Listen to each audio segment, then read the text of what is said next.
Alors dans cette vidéo, j'aimerais déterminer l'évolution correspondant dans un premier cas à deux hausses successives de respectivement 20 et 30% et dans un second cas, l'évolution correspondant à une hausse de 10% suivie d'une baisse de 15%. Alors je vois que j'ai d'abord une hausse de 20%.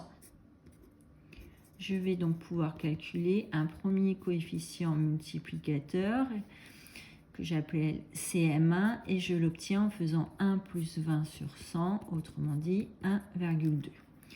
J'ai ensuite une hausse de 30%. Je vais donc avoir un coefficient multiplicateur CM indice 2 qui sera 1 plus 30 sur 100, c'est-à-dire 1,3. Donc j'ai une valeur initiale. Pour passer de la valeur initiale à la valeur finale, je vais d'abord commencer par multiplier ma valeur initiale par 1,2, puis dans la foulée la multiplier par 1,3 et j'obtiendrai ainsi ma valeur finale. On se rend compte que finalement, pour passer de la valeur initiale à la valeur finale, il suffit de multiplier par 1,2 fois 1,3. Ce nombre 1,2 fois 1,3, ça va être notre coefficient multiplicateur global. On l'obtient donc en faisant CM1 fois CM2. Autrement dit, en faisant 1,2 fois 1,3, et ça va nous donner 1,56. On voit que 1,56 est plus grand que 1. Première information, 1,56 est plus grand que 1. On a donc affaire à une évolution qui est une hausse. Pour calculer son taux, je vais donc calculer le taux global. Je vais donc faire CM global moins 1. Autrement dit 1,56 moins 1. Ça va me donner un taux global qui va être de 0,56. Je suis rassurée, 0,56 c'est bien un nombre qui est positif. Ça correspond bien à une hausse. Et ça fait 56 centièmes, autrement dit 56%. Donc le fait que mon CM soit plus grand que 1, ou que mon taux global soit positif, ça correspond donc à une évolution globale qui est une hausse. Donc l'évolution globale est une hausse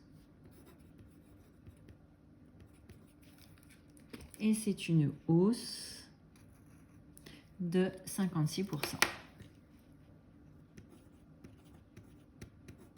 On va raisonner de même quand on va travailler avec une baisse de 10% suivie d'une hausse de 10% suivie d'une baisse de 15%.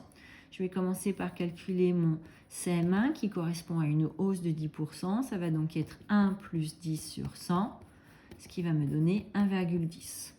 Je vais aussi calculer de même mon CM2 qui va être obtenu en faisant comme ici, il s'agit d'une baisse de 15%, 1 moins 15 sur 100, ce qui fait 0,85. Pour calculer mon CM global, je vais donc calculer CM global, ça va être CM1 fois CM2. Ça va donc me donner 1,1 fois 0,85, autrement dit 0,935. Cette fois, j'ai affaire à un nombre qui est plus petit que 1. Puisque c'est plus petit que 1, mon évolution globale va être une baisse. Et donc, quand je vais calculer mon taux, je m'attends à qu'elle trouve un nombre qui soit négatif. Mon taux global, je l'obtiens donc en faisant CM global moins 1. Autrement dit 0,935 moins 1, ce qui fait moins 0,065. Je suis rassurée, mon taux global est bien négatif. Et ça correspond à moins 6,5%. Donc mon évolution globale, l'évolution globale est une baisse de 6,5%.